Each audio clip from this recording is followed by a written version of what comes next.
आपने हिंदी फिल्मों में ऐसे बहुत सारे खलनायक, ऐसे बहुत सारे विलेन देखे होंगे जिनकी कहानी अतीक अहमद से बहुत मिलती जुलती है।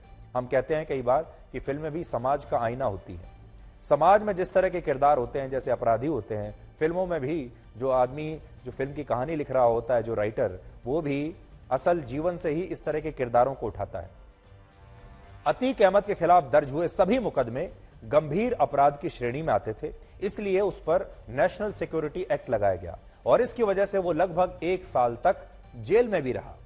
लेकिन जब वो जेल से बाहर आया तो वर्ष 1989 में उत्तर प्रदेश में विधानसभा के चुनाव होने ही वाले थे और अतीक अहमद जानता था कि उसके धर्म की वजह से लोगों में उसके प्रति जबरदस्त सहानुभूति है और अगर उसने चुनाव लड़ा तो वो आसानी से जीत भी जाएगा, और यही हुआ भी।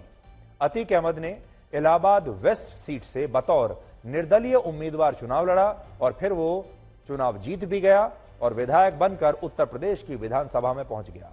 तो हमारे देश का दुर्भाग्य देखिए, हमारे लोकतंत्र का दुर्भाग्य देखिए कि इस तरह का एक खतरनाक अपराधी निर्दलीय चुनाव लड़ता है, जीत भी जाता है और फिर वो विधानसभा तक पहुंच जाता है। और इस तरह इस अपराधी ने अपने खून से रंगे हाथ राजनीति के रुमाल से पोंछ लिए और इसके बाद भी ये कहानी ऐसे ही किसी फिल्मी कहानी की तरह चलती रही। अतीक अहमद ने जिस इलाहाबाद वेस्ट सीट से चांद बाबा उर्फ शौक इलाही नाम के एक दूसरे बाहुबली को चुनाव में हराया था, उसकी चुनाव के नतीजे आने से पहले ही हत्या कर दी गई और इस हत्या का आरोप अतीक अहमद पर लगा।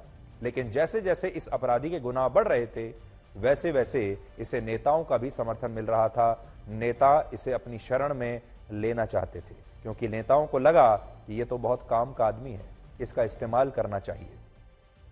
तो यहां से आपने देखा कि जो भी इसके सामने आया, इसने उसे अपने रास्ते से हटा दिया।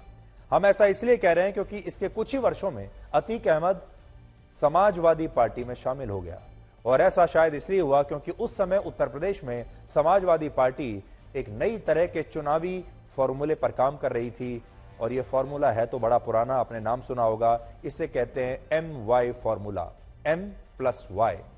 M से मतलब मुस्लिम, Y से मतलब यादव। ये मुस्लिम और यादव का वोट बैंक था, ये वो फॉर्मूला है। और क्योंकि अतीक अहमद एक अपराधी होने के साथ साथ एक मुसलमान भी था और लोग उससे डरते भी थे, उसके पास पैसा भी था, इसलिए समाजवादी पार्टी ने उसे सहर्ष ही अपनी पार्टी में स्वीकार कर लिया, ये सोचकर कि यह बहुत काम आएगा।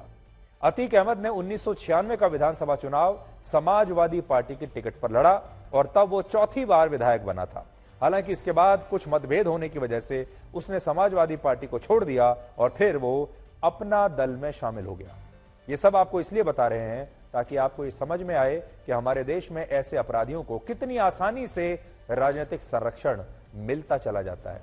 यह भी एक विडंबना है कि जिस अपराधी का हमारे देश के समाज को और हमारे देश के मीडिया को बहिष्कार करना चाहिए था, उसने उस अपराधी को एक बाहुबली नेता बना दिया, जबकि अतीक अहमद बाहुबली नहीं था बल्कि वो एक अपराधी था जिसे नेताओं ने चुनाव जीतने के लिए अपना संरक्षण दिया और फिर बाहुबली भी बना दिया। अतीक अहमद 5 बार विधायक बना, लेकिन दुख की बात यह है कि कभी भी किसी ने उसका विरोध नहीं किया, बल्कि उसका राजनीति में लगातार प्रमोशन होता चला गया। वर्ष 2000 के बाद वो अपना दल छोड़कर वापस समाजवादी पार्टी में आ गया और वर्ष 2004 के लोकसभा चुनाव में समाजवादी पार्टी ने उसे उत्तर प्रदेश की फूलपुर सीट से टिकट भी दे दिया। ये वही फूलपुर सीट है जहां से एक जमाने में पूर्व प्रधानमंत्री पंडित जवाहरलाल नेहरू सांसद रहे थे और दुर्भाग्यपूर्ण यह है कि उस समय फूलपुर के लोगों ने इस सीट से अतीक अहमद को चुनाव जिताकर उसे भारत की संसद में भेज दिया। और यह सब कुछ तब हुआ जब अतीक अहमद पर गंभीर अपराध के एक नहीं न जाने कितने मामले दर्ज थे। फूलपुर से सांसद बनने के बाद जब अतीक अहमद को विधानसभा की अपनी सदस्यता छोड़नी पड़ी और इसके बाद इलाहाबाद वेस्ट सीट पर उपचुनाव हुए, तो अतीक अहमद इस सीट को छोड़ना नहीं चाहते थे क्योंकि पहले वो इसी सीट से विधायक थे, तो अब छोड़ कैसे दें किसी के लिए। इसलिए उन्होंने तय किया कि अब ये सीट उनके परिवार के पास ही रहेगी, किसी और को वो यहां पर आने नहीं देंगे। और इसलिए जब अतीक अहमद खुद लोकसभा में चले गए तो उन्होंने अपनी विधानसभा सीट से अपने भाई, जिसका नाम है खालिद अजीम उर्फ अशरफ, उसे उम्मीदवार बना दिया। लेकिन इन उपचुनावों में बहुजन समाज पार्टी के नेता राजू पाल अतीक अहमद के भाई के सामने चुनाव लड़ रहे थे और उन्होंने अतीक अहमद के भाई को हरा दिया। यानी राजू पाल जीत गए और अतीक अहमद का भाई हार गया। अब आप सोचिए अतीक अहमद इस बात को कैसे बर्दाश्त करेगा। इसके 3 महीने के बाद राजू पाल की हत्या कर दी गई और उन्हें 19 गोलियां मारी गई थी। वही राजू पाल जिसने अतीक अहमद के भाई को चुनाव में अतीक अहमद की सीट से ही हराया था। और यह वही मामला है जिसके मुख्य गवाह उमेश पाल की इसी साल 24 फरवरी को दिन दहाड़े हत्या की गई थी और आरोपों के मुताबिक यह हत्या भी अतीक अहमद ने ही कराई है। अब यहां नोट करने वाली बात यह है कि राजू पाल की हत्या उनकी शादी के 9 दिन के बाद ही हो गई थी और इसके बाद जब फिर से इस सीट पर उपचुनाव हुए तो मायावती ने इस बार राजू पाल की पत्नी पूजा पाल को अपना उम्मीदवार बनाया। तो सोचिए, राजू पाल की हत्या हो गई, राजू पाल चुनाव जीत गए थे, लेकिन राजू पाल की हत्या करवा दी अतीक अहमद ने। उसके बाद सीट खाली हो गई। फिर मायावती ने बीएसपी से अपना उम्मीदवार बनाया राजू पाल की पत्नी को, पूजा पाल को, और इसलिए क्योंकि मायावती को ऐसा लगा कि लोगों की सहानुभूति पूजा पाल के साथ होगी, क्योंकि पूजा पाल का जो पति थे राजू पाल, उनकी 19 गोलियां मारकर हत्या हुई थी। उस सीट की जो जनता है, उस कॉन्स्टिट्यूएंसी की जो जनता है, वो जरूर पूजा का साथ देगी। लेकिन देखिए लोकतंत्र का चमत्कार, ऐसा कुछ नहीं हुआ और पूजा पाल ये चुनाव अतीक अहमद के भाई से हार गई, जिससे यह पता चलता है कि डर और सहानुभूति में जब आपस में लड़ाई होती है तो डर की जीत होती है। डर जीत गया और आंसू और सहानुभूति हार गए। यहां 2 बातें और नोट करने वाली है। पहली बात यह कि अतीक अहमद को राजनीतिक संरक्षण मिलने का ही यह नतीजा था कि वर्ष 2012 में जब वो जेल से बाहर आकर विधानसभा का चुनाव लड़ना चाहता था, तब उसने इलाहाबाद हाई कोर्ट में जमानत के लिए अर्जी लगाई और उस समय हाई कोर्ट के 10 जजों ने, 1 नहीं, 2 नहीं, 5 नहीं, 10 जजों ने डर की वजह से खुद को इस सुनवाई से अलग कर लिया। सोचिए क्या डर था इस आदमी का कि 10 के 10 जज ये कह रहे हैं कि हम ये सुनवाई नहीं कर सकते। कितना डर पैदा किया होगा इसने। दूसरी बात यह कि आपको याद होगा पिछले दिनों हमने इसी ब्लैक एंड व्हाइट शो में एक एपिसोड में आपसे एक सवाल पूछा था।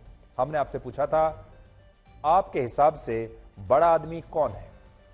तो सच ये है कि हमारे देश के ज्यादातर लोग अतीक अहमद जैसे अपराधियों को ही असल में बड़ा आदमी मान लेते हैं, क्योंकि ऐसे अपराधियों के पास डर भी होता है, पैसा भी होता है और राजनीतिक संरक्षण भी होता है, और इसलिए लोग ऐसे लोगों को बड़ा आदमी समझ लेते हैं। अब जो तस्वीरें आपको दिखा रहे हैं ये वर्ष 2016 की है, जब अतीक अहमद, एक बहुत महंगी गाड़ी आती है जिसका नाम है हमर, करोड़ों रुपए की इसकी कीमत होती है। हमर गाड़ी लेकर अतीक अहमद कानपुर पहुंचा था और लोगों ने उसका इस तरह से स्वागत किया जैसे वो कोई बहुत बड़ा, बहुत लोकप्रिय आदमी हो जिसने देश के लिए बहुत बड़ा काम किया है, जनता के लिए बहुत बड़ा काम किया है। अतीक अहमद का स्वागत देखिए कैसे हो रहा है, जबकि सच यह है कि अतीक अहमद एक अपराधी से ज्यादा कुछ नहीं है। आज अतीक अहमद का पूरा परिवार कई आपराधिक मामलों में आरोपी है, जिनमें अकेले अतीक अहमद पर 100 से ज्यादा मुकदमे दर्ज हैं, जिनमें 54 मामले अदालत में अब भी लंबित हैं। इसके अलावा उसके भाई अशरफ पर 53 मामले हैं, पत्नी शाइस्ता परवीन पर 4 और उसके जो बेटे हैं अली अहमद, उमर अहमद और असद अहमद, उन पर भी आपराधिक मामले, मुकदमे दर्ज हैं। और इनमें से भी अभी उसके जो 2 बेटे हैं वो जेल में बंद है। यानी अतीक अहमद बड़ा आदमी नहीं है, बल्कि वो एक बहुत ही छोटा, तुच्छ आदमी है, एक मामूली सा अपराधी है जिसे हमारे देश के सिस्टम ने बहुत बड़ा बना दिया, जिसने अपराध और बेईमानी करके सिर्फ लोगों को डराया है, अत्याचार किया है, उन्हें सताया है।